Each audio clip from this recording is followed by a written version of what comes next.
This is CNN Breaking News. We have breaking news tonight. It is a landmark in the Russia investigation. Let's go right to CNN's Evan Perez and Pamela Brown. Pam, what have you learned? Anderson, we've learned that a federal grand jury in Washington, D.C. on Friday approved the first charges in the investigation led by special counsel Robert Mueller. This is according to sources briefed on the matter. The charges are still sealed under orders from a federal judge at this hours. And Anderson, we're told that plans were prepared Friday for anyone charged to be taken into custody possibly as soon as Monday. Joining us now to discuss all this, Congressman Trey Gowdy, chairman of the House Oversight Committee. Chairman, let's start with the report from several news outlets that the first Mueller charges will be announced tomorrow. As a former federal prosecutor yourself, what will you be looking for? Well, first of all, Chris, we don't know who's being charged. Let's assume arguendo the reporting is true. We don't know who's being charged. We don't know what they're being charged for. We don't know the time period. I will tell you this. The only conversation I've had with Robert Mueller, it was stressing to him the importance of cutting out the leaks with respect to serious investigations. So it is kind of ironic that the people charged with investigating the law and executing the law would violate the law. And make no mistake, disclosing grand jury material is a violation of the law. So as a former prosecutor, I'm disappointed that you and I are having the conversation because somebody violated their oath of secrecy. Let's handicap this, though, if you will, sort of expert analysis. As a federal prosecutor, you're quite right. We do not know who's being charged and what they're being charged for.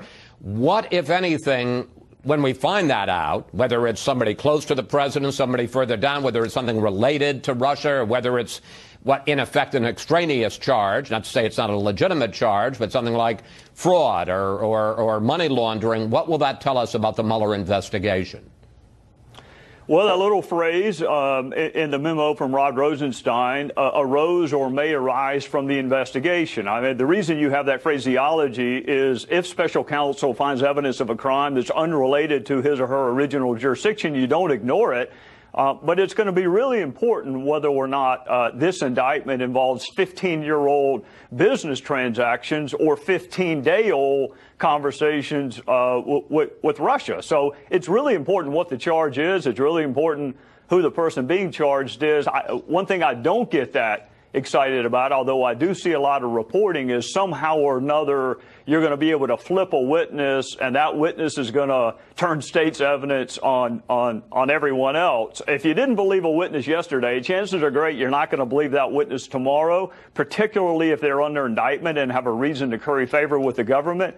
These investigations come down to documents and evidence much more so than they do witness testimony. So I would caution your viewers, don't get too excited that all of a sudden the government now has a star witness. That star witness you probably didn't believe a week ago and you won't believe a week from now.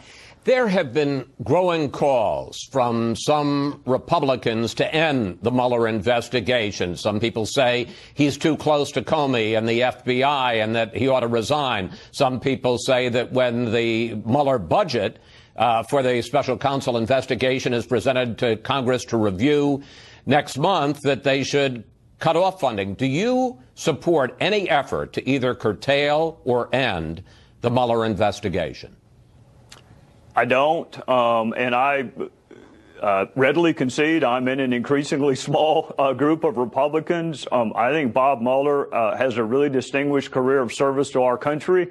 I don't think any of your viewers can think of a single thing he did as the FBI director that caused them to have a lack of confidence in him. I think most of your viewers have to be reminded that he actually was the FBI director or that he actually was a U.S. attorney because he's a pretty apolitical guy. I see the reporting. I see the same thing you're making reference to, that he and Comey are friends. I'm not really sure what the definition of that is. I've got a lot of coworkers that it wouldn't stop me from investigating them or prosecuting them. So they're not family members. They weren't business partners. I would encourage my Republican friends, give the guy a chance to do his job. The result will be known by the facts, by what he uncovers. The personalities involved are much less important to me than the underlying facts. So I would say give the guy a chance to do his job. Let's turn to the revelation this week that it turns out that the Clinton campaign and the Democratic National Committee paid for the opposition research that led to the writing, the formulation of this Russia dossier that makes all kinds of accusations against President Trump and his campaign. What do you think is the significance of that revelation? Well, one of the areas of significance, Chris, is just how hard the Democrats in Congress fought Republicans for trying to gain access to this information. If it were up to Adam Schiff and other Democrats, who, of course, want all the facts to come out, they want all the facts of Russia to come out, except who financed the dossier. So that's the most important thing to me, is how unserious the Democrats in the House have been about uncovering all the facts. I am interested in who paid for the dossier because that helps you understand motive and intent and whether or not you can rely on the document. I am much more interested in whether or not the Department of Justice and the FBI relied upon that dossier in initiating a counterintelligence investigation or in court filings. That is really important to me. I don't expect the DNC to be objective. Almost by definition, opposition research is not objective. I do expect an entity represented by a blindfolded woman to be objective, and if they relied on that dossier and they didn't corroborate it, or vet it, then we have a serious issue, and that's the next thing that House Intel is trying to find out, is whether or not the U.S. government relied on it. Yeah, let me ask you about that, because what the 2 points you're making, and I agree, these are two very important questions. Did the FBI base its original investigation, at least in part, on the dossier? And when you talk about court representations, that's the possibility that they used the dossier to convince a FISA court to allow the FBI to wiretap people in Trump world, Trump associates. Do you have any evidence of that? I understand the investigation is just beginning. Well, actually, the investigation is not just beginning. We've been trying for a long time to get the Department of Justice to give us access to this information. It frankly took the Speaker of the House this week to tell the department that we're not going away. Chris, people don't like it when I say this, but it's actually true. It's sometimes hard to tell the difference between the Obama Department of Justice and the current Department of Justice in terms of transparency and their willingness to share information with Congress. This is a really simple request. Did you rely on the dossier? And if so, did you vet it before you relied upon it? You can answer that in 30 seconds, but it's taken 3 months for the Department of Justice, and only recently have they agreed to give us the information. So the battle is not just with House Democrats. Unfortunately, it's also with the Department of Justice to gain access to the information we need to wrap up this investigation. What about the fact that the Clinton campaign and the DNC, which paid $12 million to the law firm Perkins Cole that paid for the opposition research that led to the dossier, that in the FEC filings it simply says $12 million to Perkins Cole, the law firm, for legal work. No mention of the fact that it was also paying for Oppo research that went to Christopher Steele, a former British intelligence agency agent that went to the Kremlin, not the money to the Kremlin, but his investigation. As I understand it, that willful misrepresentation of campaign expenditures is a criminal offense. Well, I'm not an election law expert, Chris, but the good news is you don't have to be to understand the absurdity of believing that you can launder all of your campaign money by just hiring a law firm. I mean, imagine if you and I were running for Congress and we just hired a law firm and said, hey, you go do all the Oppo, you go buy all the television, you go buy all the bumper stickers, you go hire all the experts, and we're going to launder all of this through a law firm. I can't think of anything that defeats the purpose of transparency laws more than that. So I am interested in that, and I am also interested in sharing some memory tricks with folks at the DNC, because no one can remember who paid $10 million to a law firm to do Oppo research. I find that stunning. $10 million, and no one can remember who authorized it, who approved it, who said, yeah, this is a really good idea. So you got two issues, a memory issue and then the lack of transparency by laundering money through a law firm. We're running out of time, but I want to ask you two more questions. One is that you also have begun an investigation into the 2010 Uranium One deal. This was the deal under which 20% of America's uranium reserves ended up going to a Russian government agency. Hillary Clinton responded this week to all of this talk about her. I'd like to play the clip of her. The closer the investigation about real Russian ties between Trump associates and real Russians, the more they want to just throw mud on the wall, and I'm their favorite target, me and, President Obama. We're the ones that they always like to put into the crosshairs. So Secretary Clinton and other Democrats are saying that you and the Republicans are just trying to shift the conversation. Well, Chris, all the way back in 2010, Peter King and Ileana Ross-Layton, two of my colleagues on the House Intel Committee, sent a letter to CFIUS trying to better understand this transaction.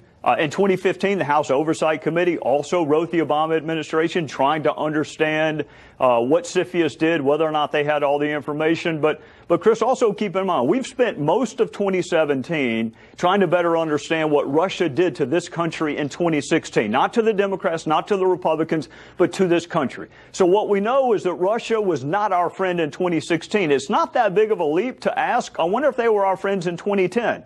That's not that big of a leap. It wasn't Republicans who gave the reset button to Russia. It wasn't Republicans who said we'll have more flexibility in a second term. It was a Republican named Mitt Romney who said Russia was our greatest threat, and the Democrats laughed at him. So, yes, I do want to know if the same group that tried to sabotage our democracy in 2016 is buying uranium in 2010. Yeah, I want to know that. Okay, two quick questions to wrap this up. On the one hand, given the revelations about the fact that the DNC and the Clinton campaign paid for the Russia dossier, in effect, do we at this moment have harder evidence of collusion between Clinton and the Russians than we do about Trump and the Russians?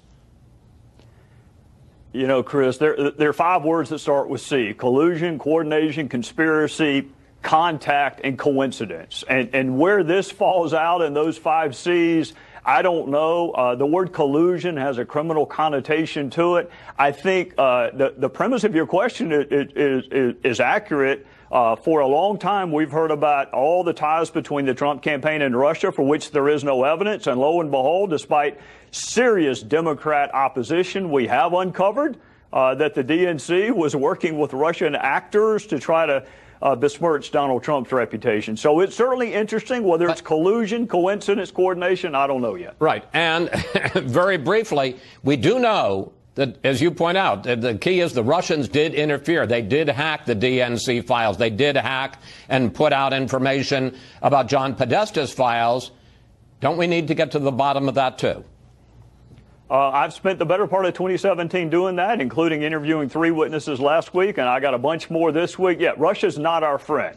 WikiLeaks is not our friend. Julian Assange is not our friend. They tried to attack the fundamentals of our democracy, and that's what I've spent 2017 focusing on. That, to me, is an American issue. I wish the Democrats would help a little bit more instead of reading the Moscow phone book during the witness interviews, trying to see whether Jared Kushner knows a guy named Igor. I wish they'd help. But that's been my focus in 2017, is understanding that Russia tried to subvert our democracy, and it'd be great if my Democrat friends helped a little bit. Chairman Gowdy, thank you. Thanks for your time, and we will follow all the investigations in coming days, sir. Yes, sir. Thank you. Trey Gowdy. So what we're here today to announce is an inquiry into Russia's involvement into the uranium deal that was done several years ago. This is just the beginning of this probe. We're not going to jump to any conclusions at this time, but one of the things, as you know, that we're concerned about is whether or not there was an FBI investigation. Was there a DOJ investigation? And if so, why was Congress not informed of this matter? So that will be the start of the probe. It'll be a joint two different committees who will be looking into this, and we will keep you posted with further details. Let me go to Mr. DeSantis, who's filling in for Mr. Gowdy today. Well, thank you, Mr. Chairman. We do have a witness who is a confidential informant who wants to talk about his role in this, and we're in contact with the Justice Department for from a non-disclosure agreement. If that doesn't work out in timely fashion, then we obviously would be able to subpoena him. On the Oversight Committee, particularly my subcommittee, we're going to be focusing on how the interagency process worked in this. We don't think that it worked out very well, so we have jurisdiction over the various national security agencies, and we want to get as much information as we can, and so we can see what happened.